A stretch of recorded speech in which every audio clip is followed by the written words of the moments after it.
Nityananda Paramashivoham Om Nityananda Paramashivoham Om Nityananda Paramashivoham Om Nityananda Paramashivoham Om Nityananda Paramashivoham Om Nityananda Paramashivoham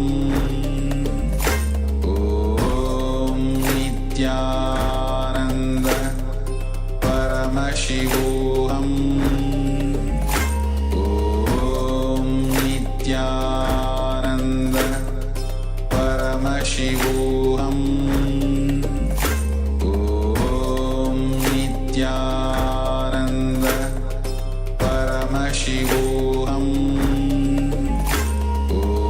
Om Nityananda Paramashivoham Om Nityananda Paramashivoham Om Nityananda Paramashivoham Om Nityananda Paramashivoham Om Nityananda Paramashivoham Om Nityananda Paramashivoham Om Nityananda Paramashivoham Om Nityananda.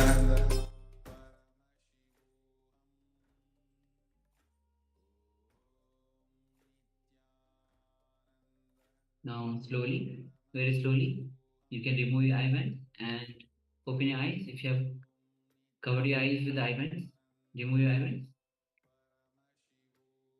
And with this deep restful awareness, with deep gratitude to Swamiji, take a moment to share what was revealed to you, what Swamiji revealed to you through your third eye.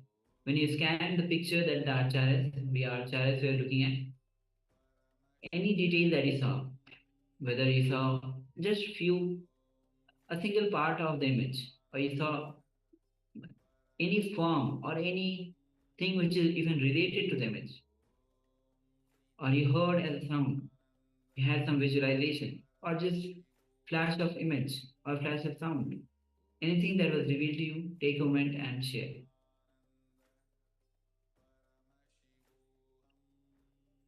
Yes, it is important that you don't judge, you don't have any self-doubt, just share anything that you experienced during this power manifestation. So of course, the image you would not have seen, we were looking at the image itself, but it's still similar in ways to a third eye, blind vision, blind seeing through the third eye.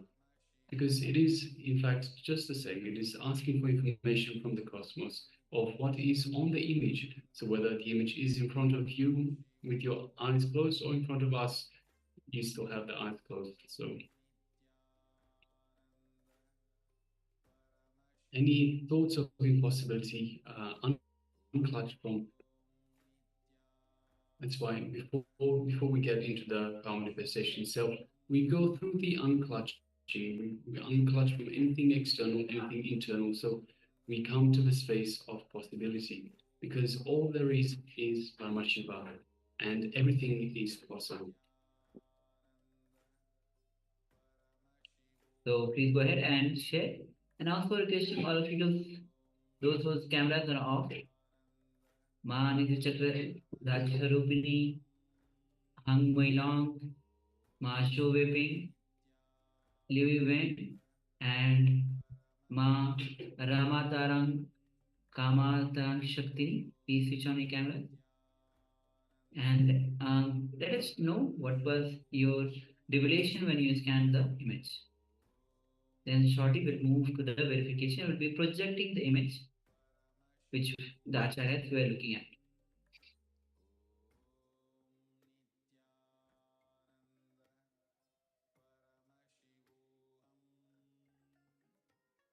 So we remind the participants, this is the absolute best time to practice the power manifestation. So Swamiji has given us the darshan. Through the darshan has lifted our consciousness, has lifted our frequency to higher and higher levels. And the way to board these higher frequencies into our body is through power manifestation. The power manifestation makes these new energies, new frequencies part of your experience. So it is very important. I can't stress enough for participants, please, if you're only doing one power manifestation, please let it be straight after darshan. It is so important.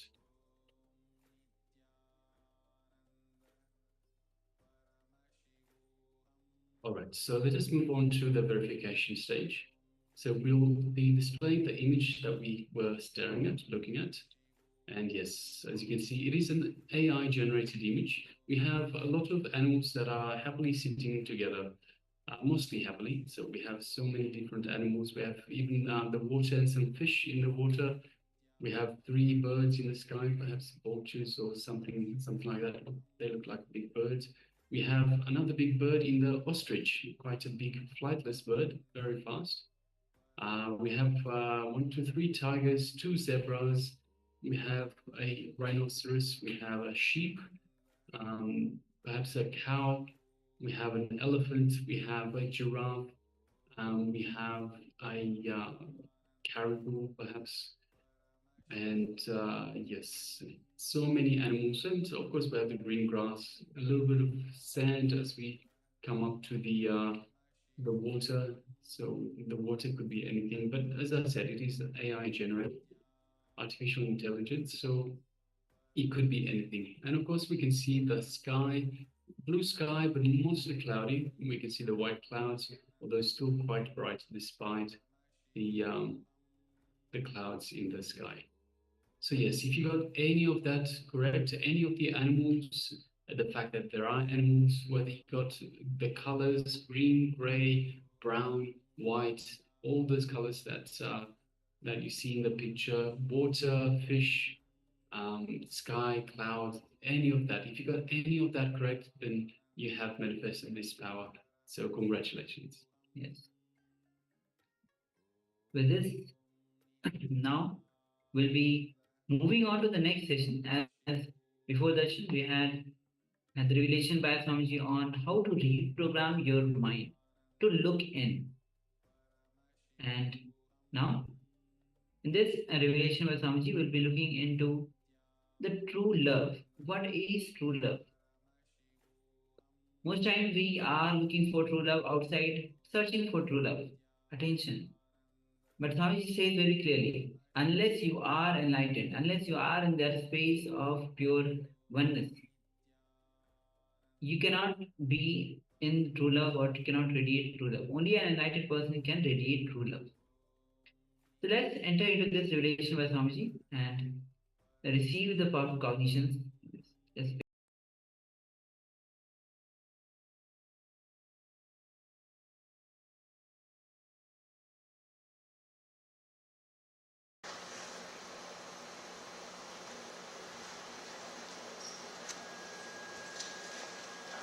Bhagavan starts, Etvamaksharamanirudesham avyaktam paryupasade sarvatra kamachintya kodastam achalam dhruvam sanniyam yendriyagramam sarvatra samabuddhayah te prapnuvanti mameva sarvabhuta hiteradaah. But those who fully worship the unmanifested, that which lies beyond the perception of senses, the all-pervading, inconceivable, unchanging, the non-moving and permanent, achala, Dhruva, by restraining the multitude of senses, worship me, they all working for the benefit of the mankind attain me. See here, Krishna is not making two groups. Arjuna is making two groups who are established and who are radiating. Here Krishna says both are one and the same. He is not making two groups who are established and who are radiating. He says a person who is established will always radiate. The person who radiates will always be established. As I was telling you, it is a virtuous circle. It is a virtuous circle. Radha, she starts saying, Gopikas, I don't know what happened. I am seeing Krishna in everybody. I feel everybody is Krishna. I don't know what is happening to me. Then one Gopika says, you have the bhakti as Anjana in your eyes. It's like if you wear the black cooling glass, you will see the whole thing as dark. If you wear green cooling glass, you will see the whole thing with a green shade. Same way, when you have the bhakti Anjana in your eyes, if you have the bhakti in your eyes, whomsoever you see as a Krishna, you see as divine. Here, Krishna says, the person who is established in that super consciousness and the person who radiates devotion, both are one and the same. There is no two different group. Mayeva mana adastva mayi buddhim niveshaya nivasishyasi mayeva adabhurtvam na samsayaha. Just fix your mind upon me, the Supreme Personality of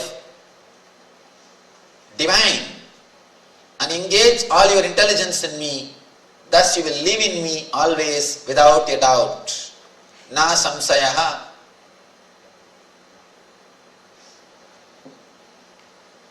Now he comes to the technique.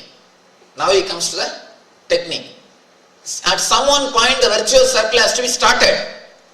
The beginning has to happen at some point.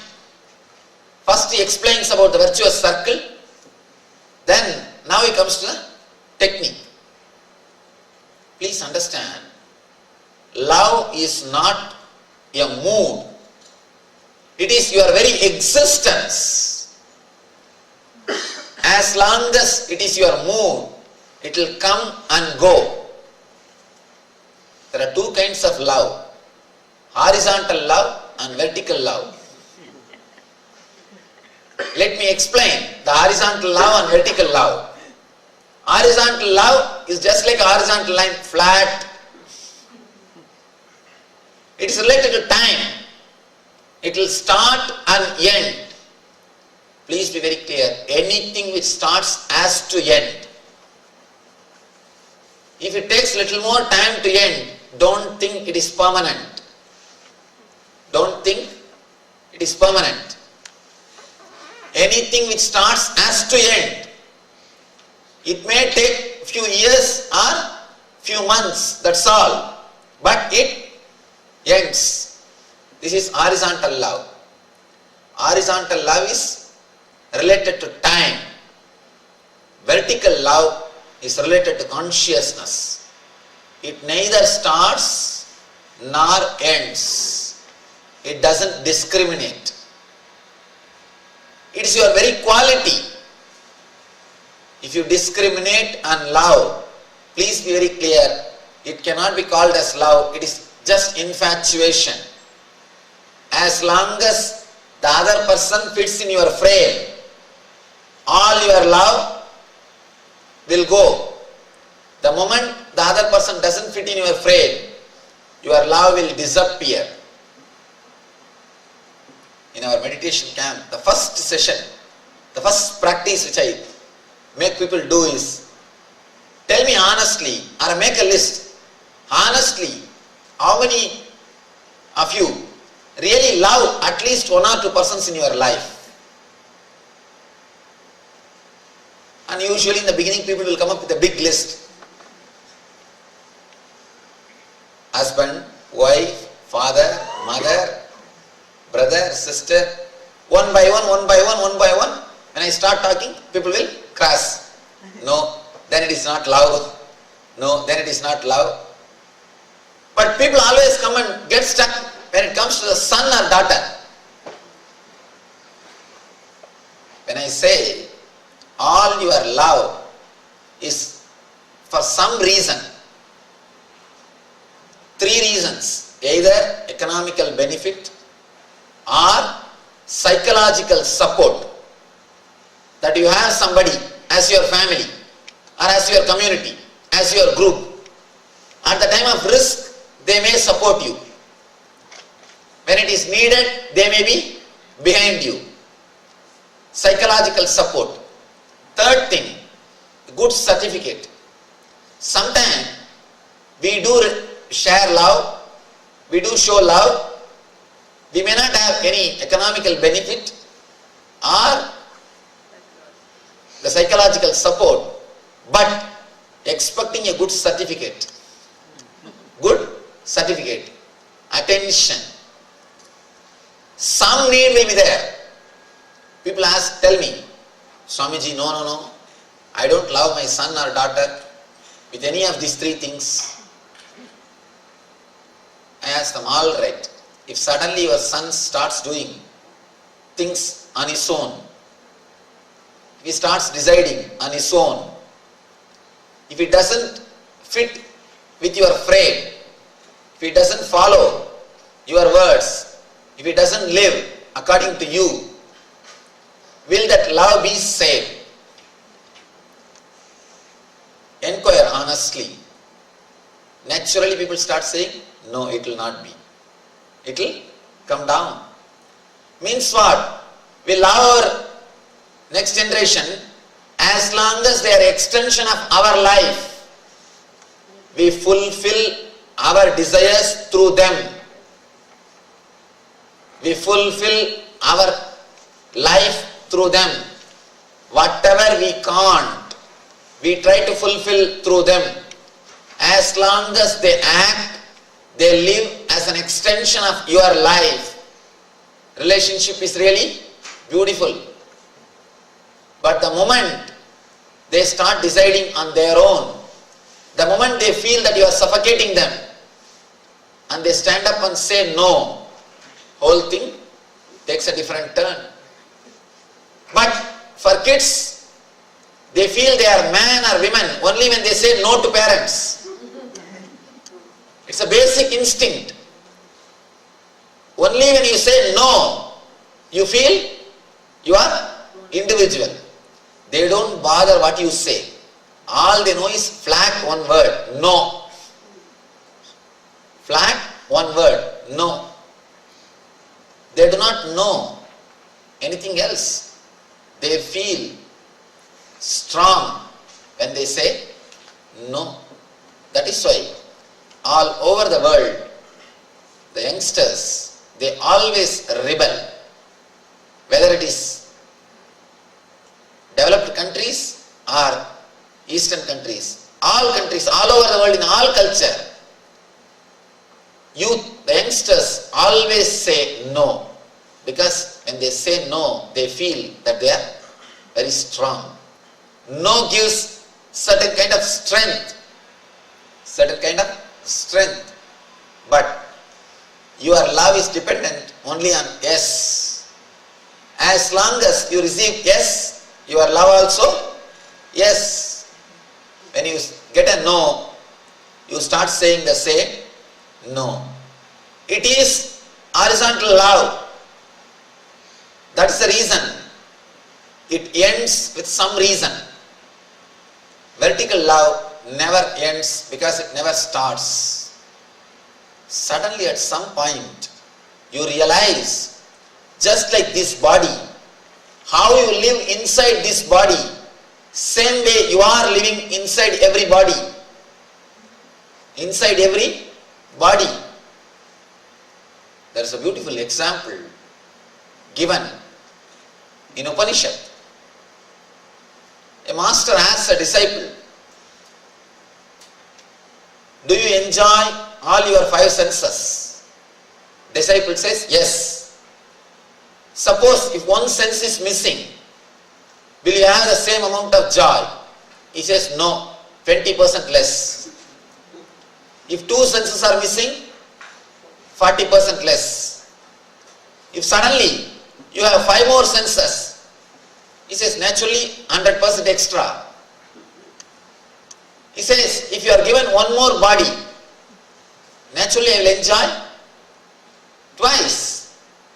Or if you are given five bodies, naturally I will enjoy 5 times more. If you experience, you are living in all the bodies, what will be the joy or ecstasy?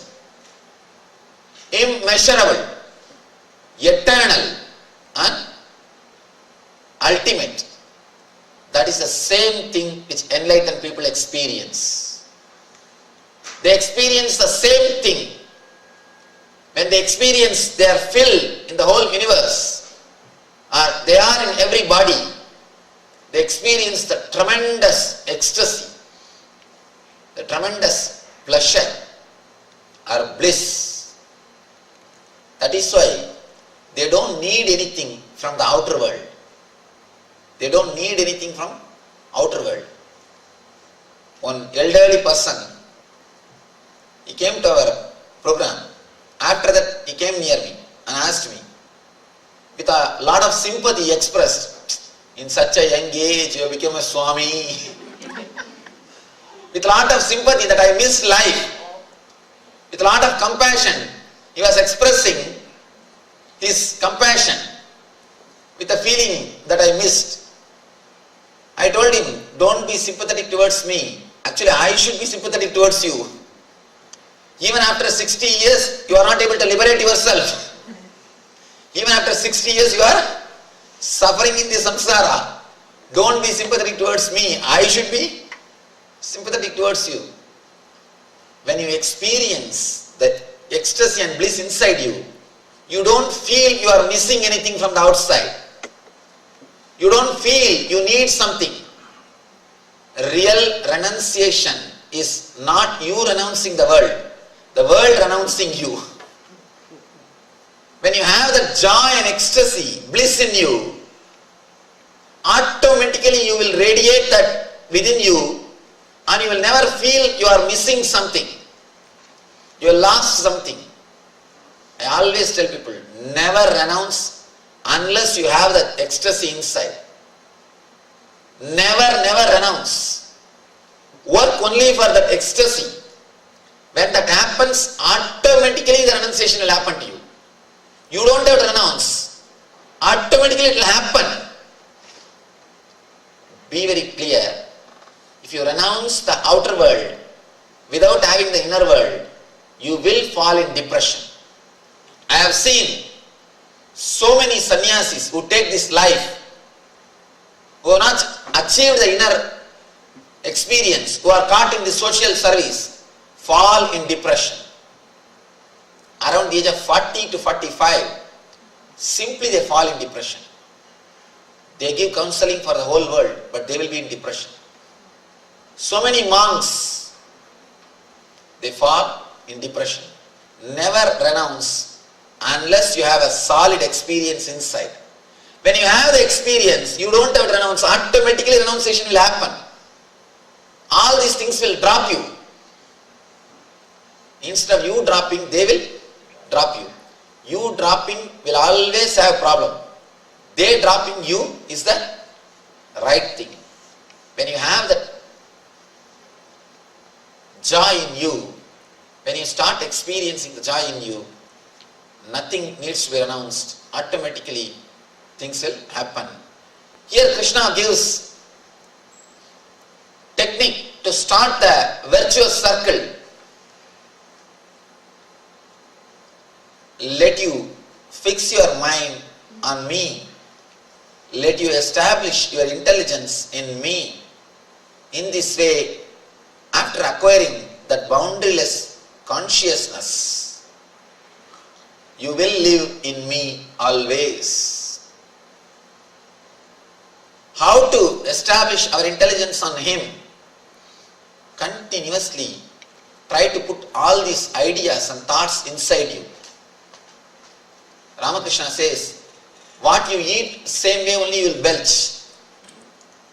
Same smell only will come out when you belch. If you eat some kind of vegetable or fruit, when you belch, only that smell will come.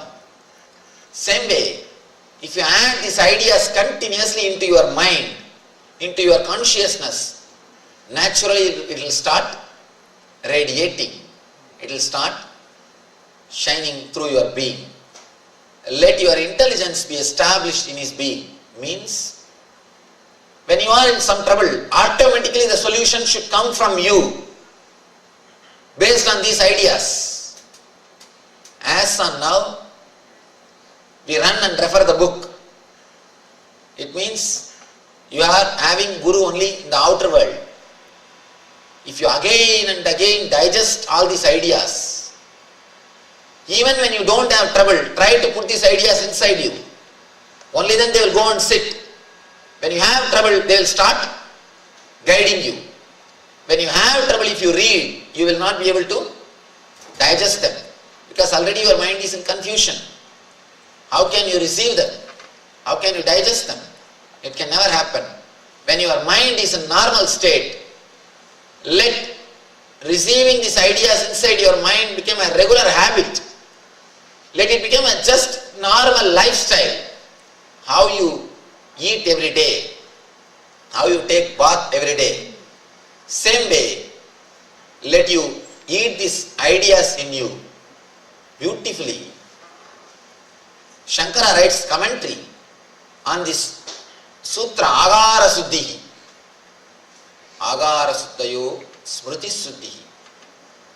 When your ahara is purified, your memory is purified. Please be very clear, ahara does not mean just the food which you take. It means whatever you take through all these five senses. The TV programs which you are watching is ahara. Music which you are listening is ahara. Food which you are eating is ahara. Smell which you are smelling is ahara. The touch which you are enjoying is ahara. Means all these five should be pure. Only then you can radiate the purity. You can radiate bliss. You can radiate ecstasy.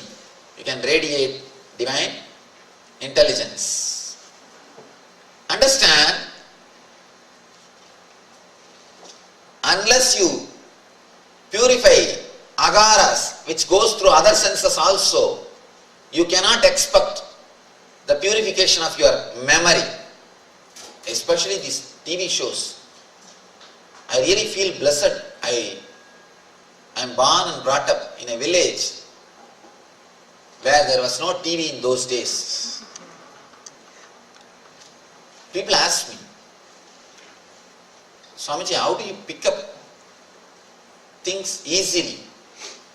Of course, somehow I pick up things very easily, very quickly. One small fact, it's a truth. Just 2 years ago I started speaking English. All I studied is only in my mother tongue. I studied a little bit, that also in mother tongue. I started speaking English when I started coming to America. Means 2 years ago. 2003 August. They asked me, how do you pick up? And I continuously read. How do you read so many pages, so many books? It is just because I never used to watch TV. TV straight away destroys your consciousness. Please understand, not only your eyes, straight away destroys your consciousness. Let me tell you an important thing. understand this example. You are traveling in a vehicle. If you are going 40 miles per hour, you can see whatever is there in the road, hoarding or a signboard, whatever is there in the road you can see very clearly. If you are going 100 miles per hour, can you see? You can't. You can't see them clearly. The reason is more number of frame per second is coming in front of your eyes. More number of frames per second is coming in front of your eyes. That is why you can't see. You can't understand what it is.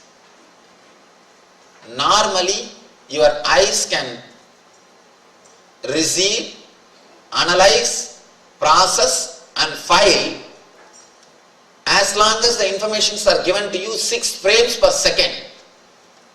6 frames per second if it changes in front of your eyes can take that message, analyze it, categorize it and put it in your consciousness, put it in your memory. But if it is more than 6 frames per second, your logic will lose its balance. TV is at least 16 frames per second. Straight away the information is forced on you. Please be very clear. It's like you have a security watchman outside your house. Thief comes and pushes the watchman aside, kills him. Straight away walks into your bedroom. Same thing is happening when you watch movie, when you watch TV and movies. Logic is your watchman. He is standing. Logic stands, whatever information comes to you, it analyzes and it says this is truth, this is lie, this is a toy, this is a real man, this is a just fake, this is doll. The informations are analyzed and recorded. When you watch movie, when 16 frames per second is flowing, when the information is forced on you, infused on you, your logic loses its ability to analyze and straight away the information reaches your unconsciousness. Straight away your unconscious is exploited. Straight away the information penetrates you.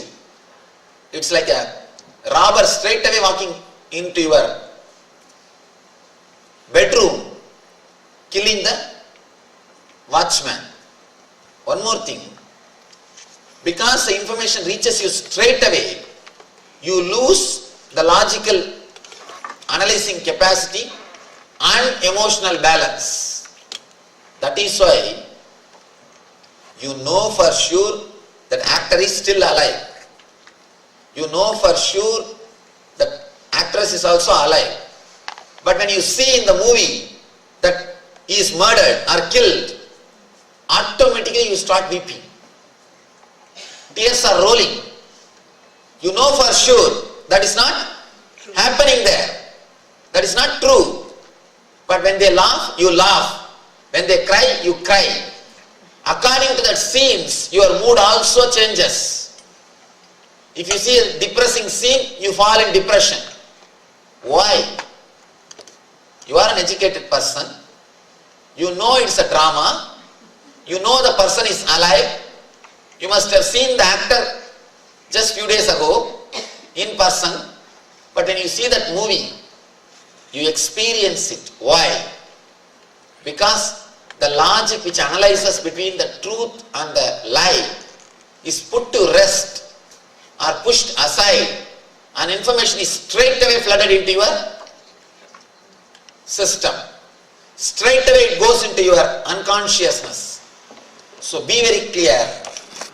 Never watch any program which creates depression and or misery in you. Depression or misery in you. Of course, if you watch some program which gives joy, which makes you laugh, that doesn't hurt your consciousness directly. You may at the most waste little time or eat little bit at the time of watching movie. Only a little bit of obesity problem is there. Otherwise, no other problem. The survey says more than 80% of the people eat when they watch TV and face the weight problem. You may have only little weight problem, nothing much, but never watch anything which creates depression or low mood in you, especially horror movies.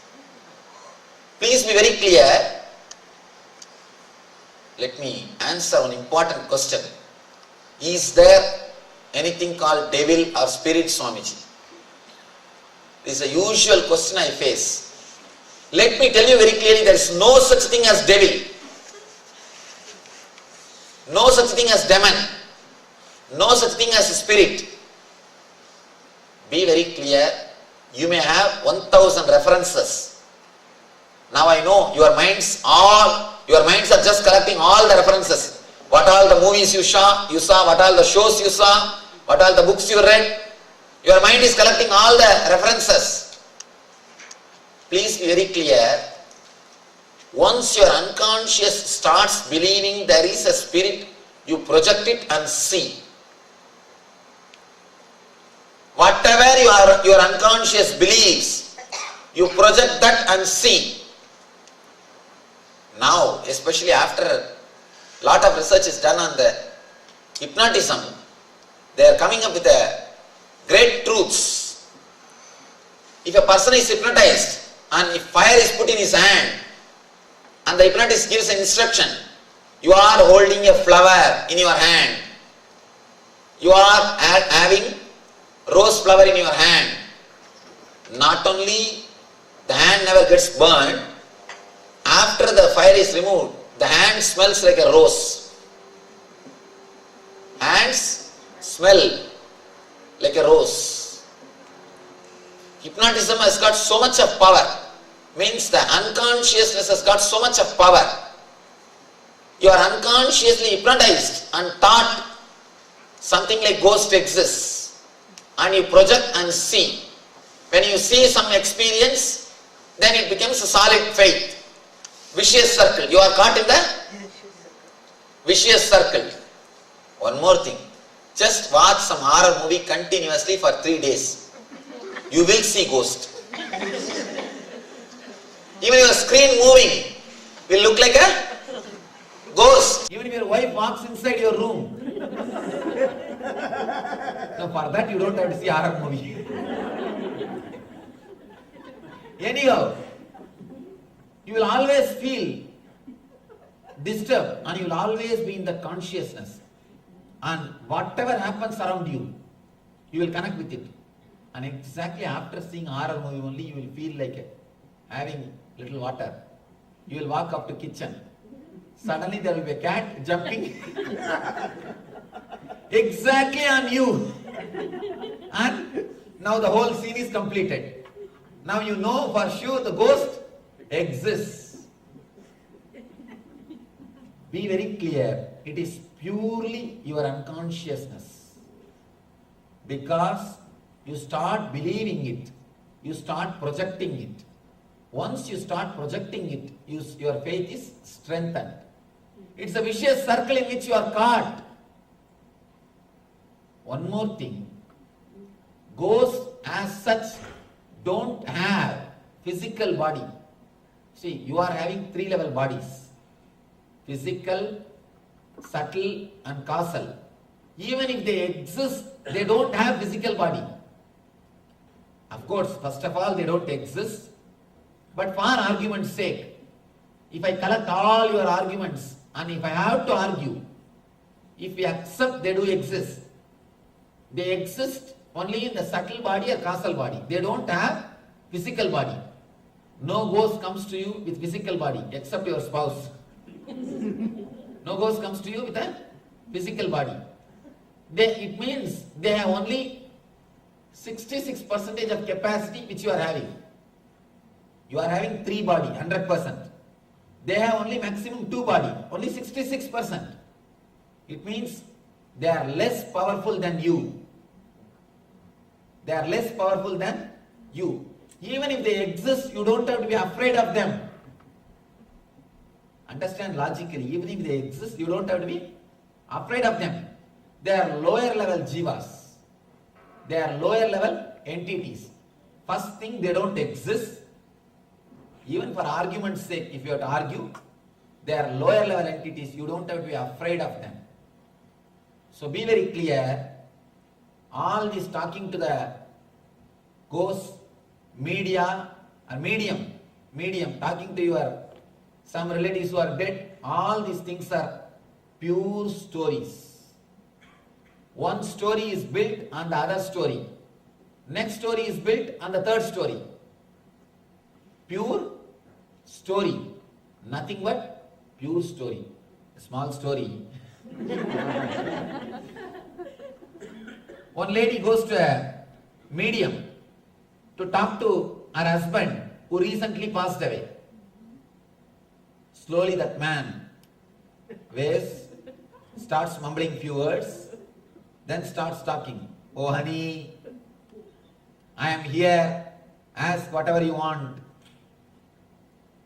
Then she asks, please tell me who all have to give money for us. Where all you put your money? Please tell me. He tells, the milkman has to give 35,000 to us, and I have deposited 2 lakh money in this bank.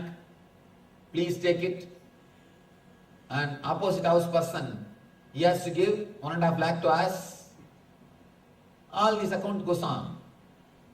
Suddenly, the husband says, honey, I want to tell you one more thing. I have to give 10 lakh to such and such a friend. Please return that. Suddenly she says, it doesn't look like my husband's voice. It doesn't look like my husband's voice. Is there anybody else? Be very clear. Only as long as it supports you, all these ideas are okay. So don't believe all these media, all medium and all these things, and don't waste your time in all this talking with the people who are dead. We have no time to talk to the people who are alive. Why to waste the time in talking with the people who are dead? And people who are directly related to our business, our life. Let us talk to them first. Let us work with them first. Why to waste our time with them? Never allow any of these horrible things or things which create suffering into your consciousness. If you don't allow all these things into your consciousness, automatically your intelligence will be established in divine. Thoughts which you take inside is going to play a major role on this one concept of what Krishna says, establishing your intelligence on me. Please understand, whatever you intake, your ahara, you will establish your mind only on that. So let your ahara be purified. Let ahara suddhi happen to you. Automatically, your consciousness will be established in divine. Again and again and again, try to put these ideas inside you. These ideas, let them penetrate you instead of the ideas which depresses you, which makes you feel low energy and which depresses you, which puts you into depression. For example, for last 11 days you are all listening these ideas. By now you know when some problem comes, automatically you will remember, Swamiji said this. I heard this idea. I think this is what I have to understand now.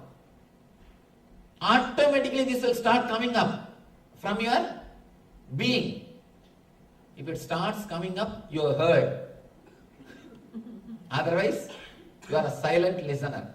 Silent listener is a person who is sitting and seriously thinking of something else. Who is sitting and seriously thinking of something else. If you are a silent listener or if you are really heard, can be decided by how much these words repeat in you. I always tell people, when words come from enlightened consciousness, it simply penetrates you and automatically it comes in your mind whenever you need the help. People ask me, Swamiji, how to remember all these ideas and practice? I tell them, never bother about remembering. Just hear, that's enough. Just listen, that's enough. These words are from my experience. So naturally they will penetrate your being. Whenever it is necessary, you don't have to remember these words. These words will remember you. You don't have to remember them. The words will remember you. Automatically they will come up. Automatically they will erupt in your consciousness like a pop-up.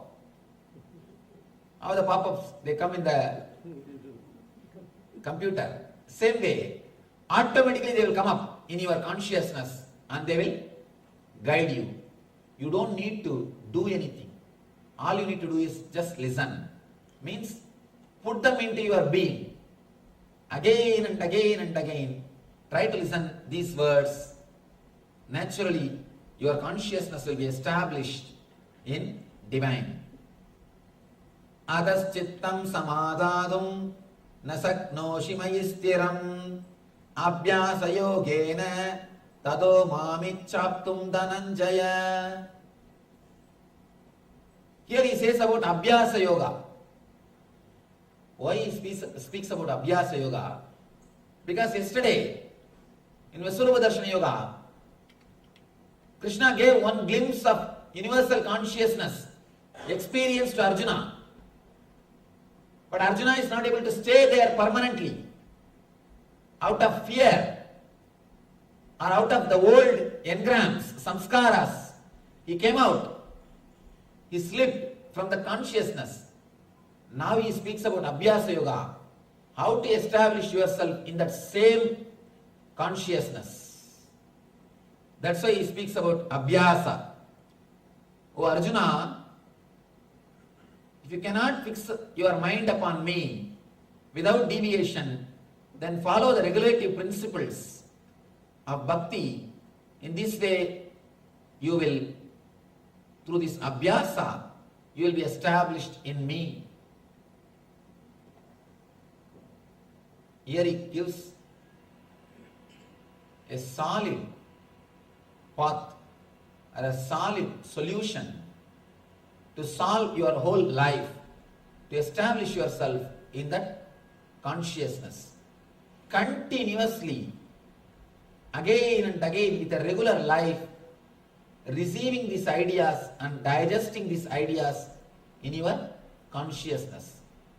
Let your inner space be filled with these ideas. Let you not waste even few moments.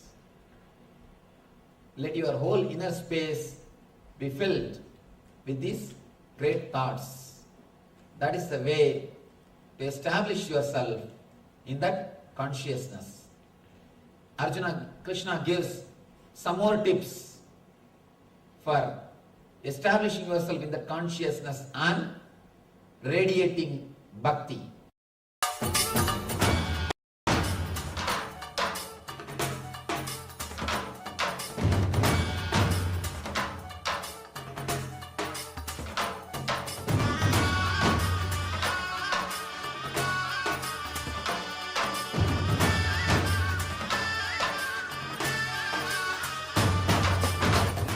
Today is the best day.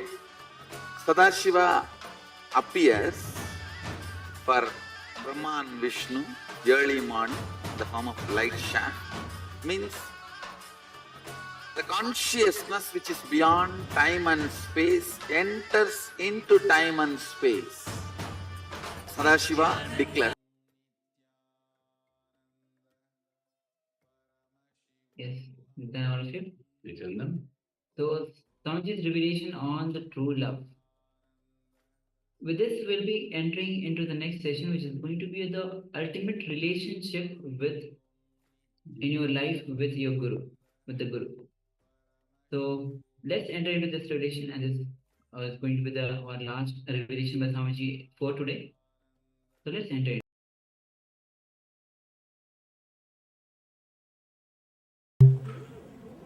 Krishna starts a strange kind of instructions.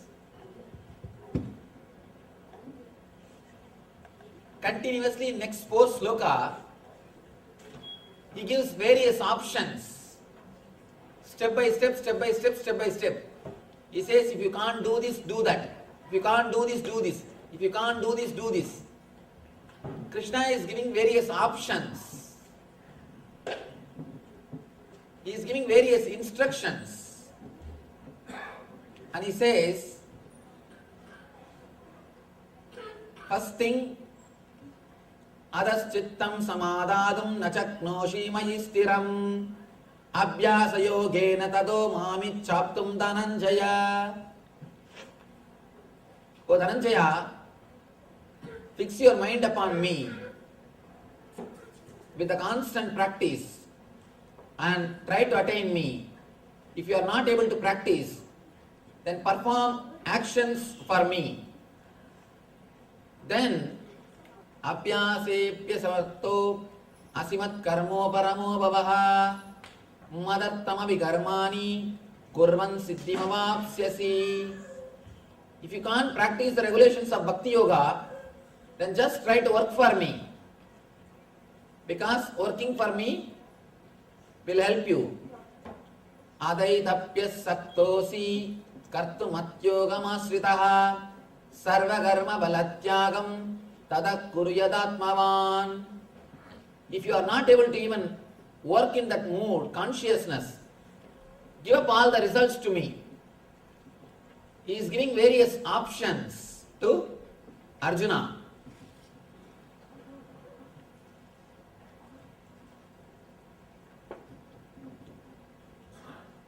These 4 slokas, continuously gives options to Arjuna. Shreyo jnanam apyasat jnanat jnanam visishyate jnanat karma balastyagas tyagas chantiranantaram. So many instructions he is giving. Step by step he is giving the option. Actually, this is not even for Arjuna, for all kinds of mind. Let me tell you a small story from Ramana Maharishi's life. Somebody goes to Bhagavan and asks, Bhagavan, what spiritual practice I should do? He says, do Atma Vichara, self-enquiry. Start searching, who am I? After a few days he comes back and says, it is very difficult, can I do meditation? Bhagavan says, all right, do it. After a week he comes back and says, meditation also very difficult, can I do some stotra and japa? He says, all right, do. After a few days he comes back, japa also very difficult, can I do some puja? He says, all right, do. After a few days he comes back, puja also very difficult, can I start going only to temple and come back? Then Bhagavan says, all right, do what you want. They do not want to close the doors for anybody. Please understand, they are giving option for everybody. Here this 4th sloka also is giving option for everybody. You need to have tremendous spontaneity to understand this. Only with spontaneity you will be able to handle these 4 instructions. For example, when you are in the mood of not meditating, if you don't feel like meditating, you are in a very low mood, then don't try to sit in a room with closed doors. Don't try to fight with yourself. Just come out, come to the temple, spend some time freely walking, moving around. It will relax you. Then you can enter into meditation. And if you are not able to do that also, take something else. Do something which gives you a really relaxed mood, which makes you feel relaxed. Then you can enter. Here he tries to give you step-by-step instruction to the ultimate, last step. Last step is just being in that consciousness, bliss. But because you can't do that, don't stop altogether.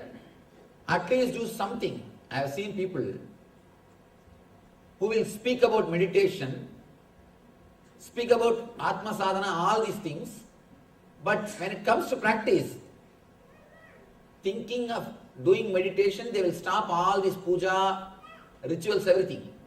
In the end, they will not do the meditation also. Because I don't have enough time, Swamiji. My mind is not concentrated, Swamiji. I am not able to sit quietly, Swamiji. First they will drop all these things in the name of meditation. Then they will drop the meditation also because of some reason. Then neither this nor that. Krishna doesn't want that to happen to us. You need spontaneity to decide what to do at that moment. Whenever I utter the word spontaneity, I always remember this one story. This really happened. It is not just a story. It's not just a story. It really happened. In my native place, it was a small village. Now it has become a little like a district headquarters, town. In those days, it was a small village. They used to recite Mahabharata. Mahabharata every year. Every year, in that corner of that village. In India, every traditional village will have this recitation of Mahabharata. Once in a year. They believe that if you recite Mahabharata, rain will come. So because of that, they have the habit of reciting Mahabharata. In North India, Bhagavata. In North, they recite Bhagavata. In South India, Mahabharata recitation or Ramayana. My village, they used to recite Mahabharata once in a year for 60 days. In daytime, they will tell the story. They will recite the story. Night time, a small drama. Village drama. Not organized, trained, arranged people.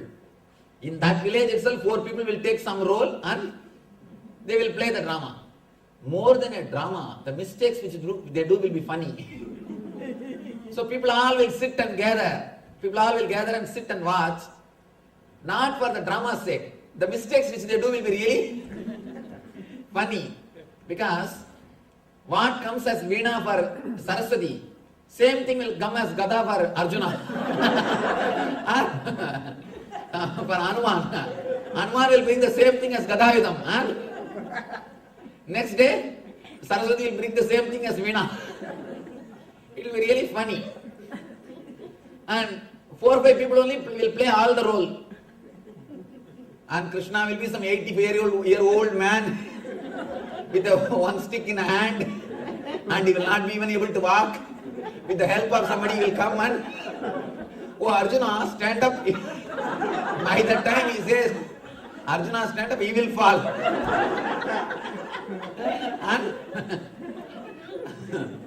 And it will be really funny to watch the whole drama. All the mistakes they do. And I used to go and attend that drama every night. And only male can participate as a ritual. It's done as a ritual also. The people who participate, they have to wear the sacred thread in the hand, and it is done as a ritual. They will have to recite all those poems completely, and they have to do. Only male participate in the rituals. That day, the scene is supposed to be the Vastrabhagarana, Draupadi Vastrabhagarana. That removing the clothes, sari from Draupadi. Trying to pull the sari from Draupadi. That is the scene. And this guy, he had all the makeup and decoration. And 7 thin saris he was wearing. According to the scene, the Duchadana is supposed to pull till 6th sari. And by the time it comes to 6th sari, he has to act as if he has become tired and he is falling and he has to do some drama and fall. Then Krishna will appear.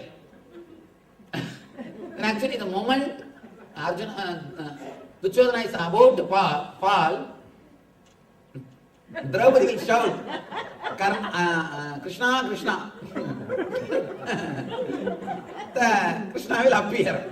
Because I am remembering the whole scene. And Krishna will appear. Suddenly what happened when the scene started, the Duryodhana forgot the count. He forgot the count. Total 7 sari. He is supposed to pull 6 sari. By 6th sari, he should fall.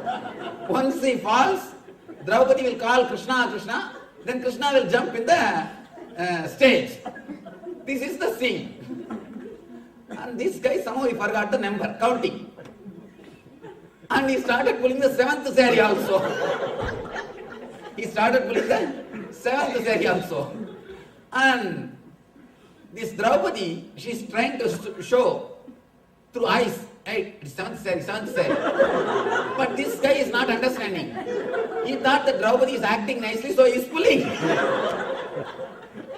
Then suddenly, Draupadi started beating Duryodhana directly.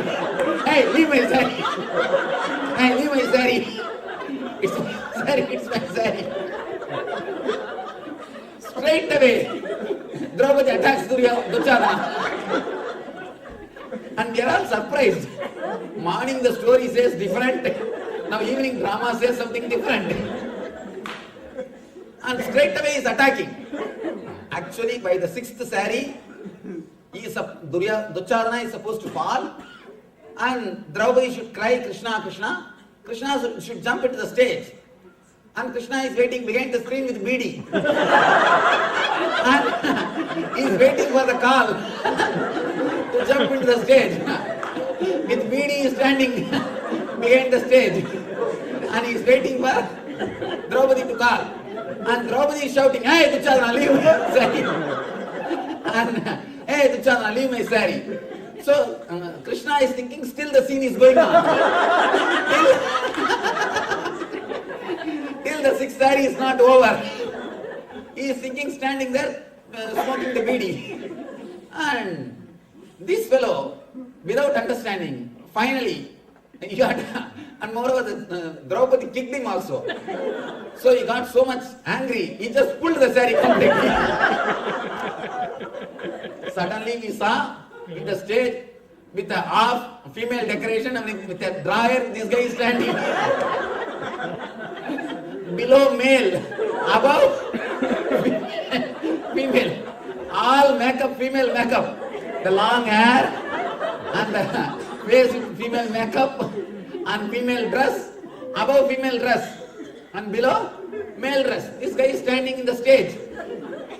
And somehow this guy is little spontaneous. Suddenly he turned. Krishna, just because you can't come, you made me as male and saved my life. You converted me into male and saved my prestige. This guy is a spontaneous guy. He manages the whole situation because he has to manage the mistake done by Duryodhana and the mistake done by Krishna because he has not appeared on the stage. He is supposed to appear and still he is waiting with his beedi for the call. When Draupadi will call Krishna, Krishna. When you have spontaneity, really you can manage anything. Whenever I remember the word spontaneity, I remember this story. One more small incident. That is also again about spontaneity. Actually, spontaneity is one of the spiritual quality. Only a man who is not caught in his past, who is able to slip from his past, can be spontaneous. If you have vested interest in your past decisions, in your past life, when I say past life, I don't mean previous births, in this birth. If you don't have vested interest in your past decisions, means if you are really open to understand what all mistakes you made in the past and ready to update yourself, only then you can be spontaneous. If you have vested interest in the past, no, all these years I lived believing this idea and understanding in this way. Today, just because something is told to me, I will not change. I am not going to change. Because throughout my 50 years of life, I lived based on this concept. I cannot change. Then you can never be spontaneous. And you will miss life. Miss life miserably. Please be very clear. The very quality of life is, it updates itself. It can be called as intelligence only as long as it updates itself. When it stops updating itself, it is called intellect. It can be no more called as intelligence. Intelligence is living energy. In Sanskrit we have a word called di. Di means which is alive. In Sanskrit the word for intelligence is di. Di is an energy which is alive, which continuously updates itself. Only if you don't have vested interest in your past, the decisions of your past, or the way in which your past is lived, the way in which you lived your past life, only then you will be able to be spontaneous. Spontaneity is one of the great spiritual quality.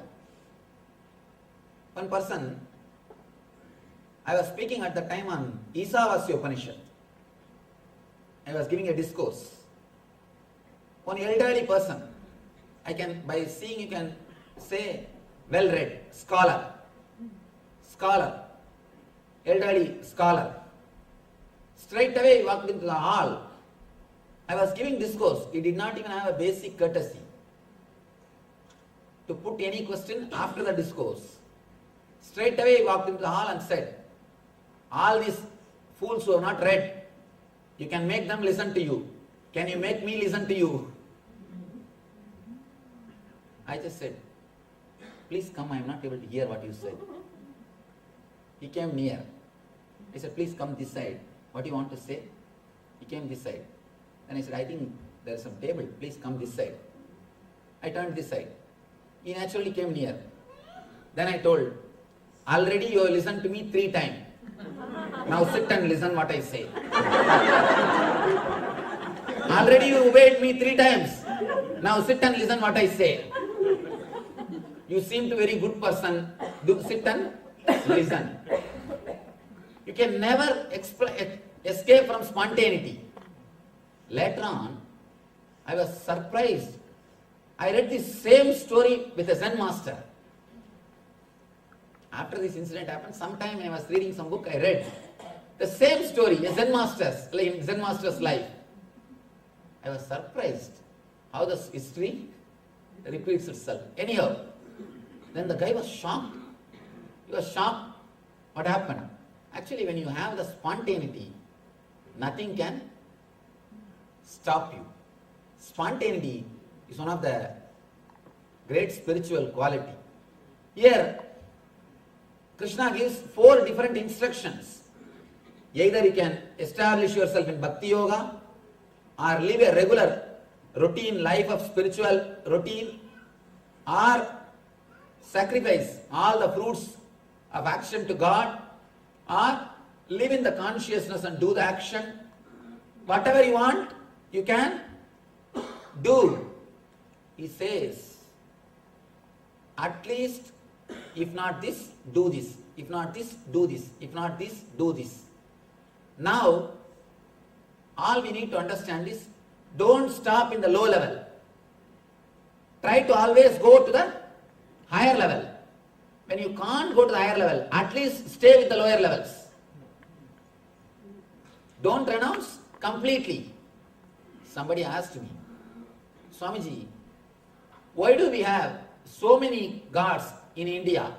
or in the Eastern religions, all Eastern religions have got many gods, whether it is Hinduism or Buddhism or Jainism. They all have so many gods, so many saints, so many gurus. And all the Western religions has got only one God. Why?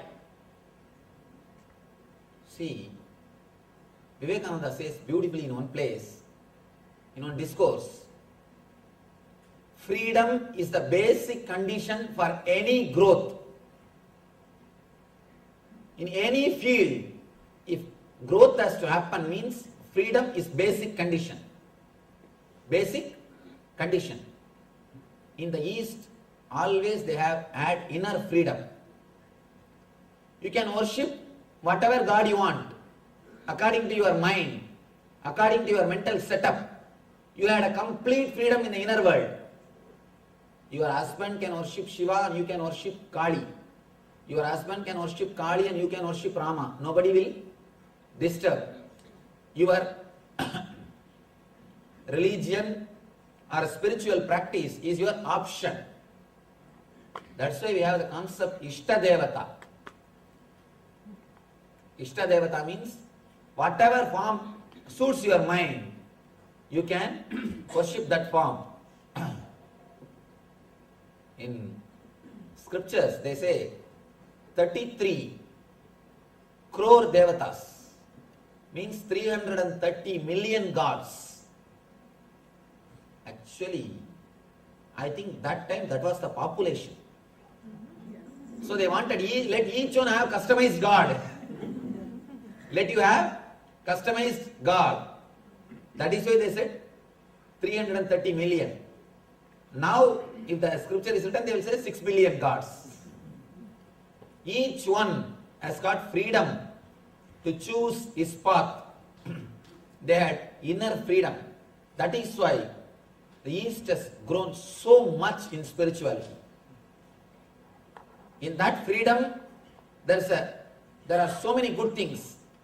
Tremendous research work happened in the inner world because of that freedom. So much of research is done in the inner world, and so much of truths related to inner world is brought to the light, brought to the humanity, because so many people entered into that. There will always be few fake. Please be very clear. When so many millions of people enter into that path, when so many millions of things are expressed, there will always be one or two superstitious things. You think superstitious things are only in the spirituality. In science, lot more superstitious things exist. In science, lot more superstitious things exist. At least in spirituality, they have no vested interest of saying something. Whatever masters say, that is not going to add anything in their personal life. They are going to eat only that much, and they are going to wear only those few pieces of dress. Nothing is going to add in their life. But with the scientists, whatever they declare, it is going to add name and fame, money, comfort to their life. So naturally, they have vested interests. With the spiritual people, the more they are renouncing, means less they enjoy the comforts of the outer world, more they are respected. So naturally, whatever truths they declare, whatever research they do, it's not going to add anything to their personal life. Because the respect is given only based on the life, not on their words. With scientists, it is based on their words. So in science, there is more possibility for superstitious things than in the spirituality. And more people, when they enter into this life, there will always be one or two superstitious things. Just because of that, we can't say the religious freedom itself is wrong. Spiritual freedom itself is wrong. It has done a lot of good things also. In the West, They have social freedom. You can marry as many number of times you want. You can change your house the way in which you want. You can change your profession the way in which you want. Nobody will bother. Nobody will mind. You can dress as you want. Still now I know in India, people who obey the family traditions, who have not gone out of their family homes, they don't even shift their houses, they don't change profession, they don't change lifestyle. East, they don't have social freedom, but they have spiritual freedom. In the West, they had social freedom, but not spiritual freedom. Any growth to happen, freedom is basic condition. Here, Krishna is expressing the spiritual freedom. In these 4 slokas, he gives the spiritual freedom to all of us. He says, there are so many paths. Choose something which suits your mentality and practice it. But do at least something. With the Eastern tradition, they gave many choice. If you are intellectual type, Shiva suits you. Continuously sit and meditate. If you are emotional type, bhakti type, Vishnu is here. Sing and dance like a Chaitanya. Meera, sing the glory like a Alvars. Relate with Vishnu. If you are a type of being, then Devi is there. If you are a yoga type, if you are a type of yogi, then Devi is here. Meditate on Devi. Do the pujas. Do the tantra sadhanas. So many different kinds of techniques. The options are many. So, again and again, you are given so many options. You have the customized way, customized path for your personal growth. So naturally, wherever you are, you can grow and reach the level where you are supposed to reach. They have all size ladders, all different kinds of steps. Wherever you are staying, from there to the goal, there to the end, continuously you are given choices, you are given options. So naturally, you tend to take up something or other. The East has explored so much. It has explored so many things. It has done such a big research in the inner space because of spiritual freedom. West has achieved so much in the social level because of social freedom. Of course, India has struggled a little bit because of lack of social freedom. But it has got a lot because of the spiritual freedom. Because of spiritual freedom. Here, Krishna is explaining, giving all the choices of spiritual freedom. Do this or do this or do this. These 4 slokas explains the spiritual freedom given to the society. Here Krishna is giving spiritual freedom to Arjuna to choose, of course not only to Arjuna, through Arjuna to all of us. Abhyaso abhyasammarto asimat karmo paramo bhavaha madartamabi karmani kurvan siddhimavapsyasi. If you cannot practice the regulations of Bhakti Yoga, then just try to work for me. Because by working for me, you will come to the perfect stage. Siddhim avapsyasi. Then he says one by one, giving all the options. Finally he says, Shreyo hiññānam apyāsāt jnānāt jnānam visishyate dhyanāt karma phalatyāgam tyāgās santiranandaram. If you can't take all these practices, then engage yourself in cultivation of knowledge. He says, at least collect all these life solutions. Cultivation of knowledge means collecting the life solutions. How to avoid depression, how to be more courageous, how to be strong, how to avoid when desires and emotions take you over. These are all the knowledge. If you can collect life solutions which can help you, protect you. See, we speak about earthquake kit. We speak about hurricane kit. They say that a water bottle and so many things. All these things should be made as a kit and kept in all the cars in Los Angeles, in California. That fire department website, there's a big list. What all you have to do to prepare yourself for earthquake. They call it earthquake kit. Here, in the West, they speak and prepare all these things. But they don't prepare to face the earthquakes which happens inside. The emotional imbalance which happens inside. Just like preparing for earthquake, you need to have the inside, inner earthquake kit. The inner earthquake kit is what I call these life solutions, knowledge.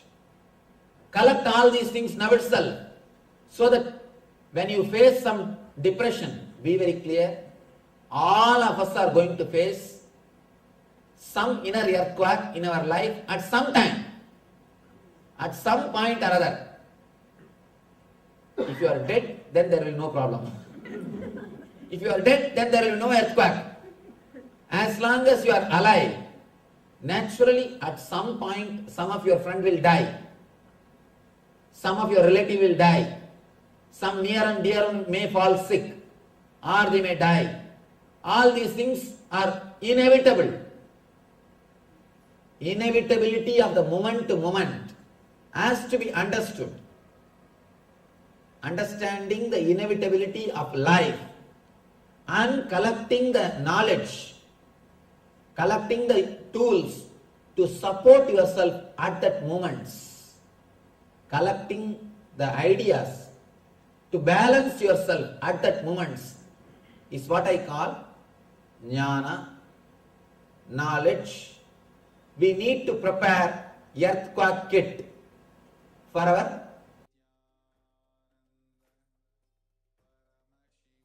Yes, we need to prepare for our life. So this is the end that we have arrived.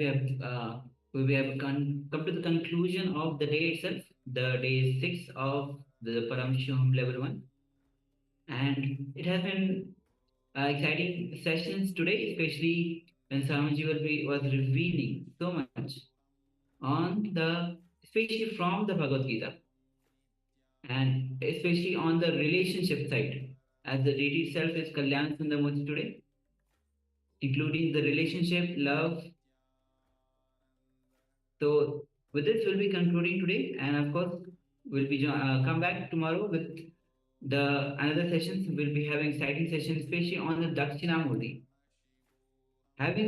experiencing that vibrant stillness. And the day will be starting with the Nityananda Yoga. So requesting all of you to join for the Nityananda Yoga. They start your day with the yoga. First of all, as you start before yoga, you start to detox your body, whether through haritaki, neem juice, through enema, cleansing the intestine, and then come for the yoga to prepare your body, align your body to receive the super conscious energy.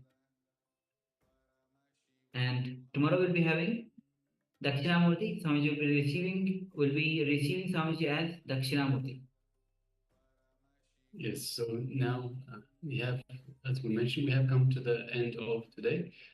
We thank you for being with us for today. We will see you again tomorrow. We will just finish with the Purna mantra. Om Purnamada Purnamidam Purnamudachyate Purnasya Purnamadaya Purnamevavashishyate Om Shanti Shanti Shanti. Hari Om Tat Sat Sarvam Bhagavate Nityananda Paramashivoham Om Nityanandam. Thank you very much, everyone, and Nityanandam. We'll see you tomorrow.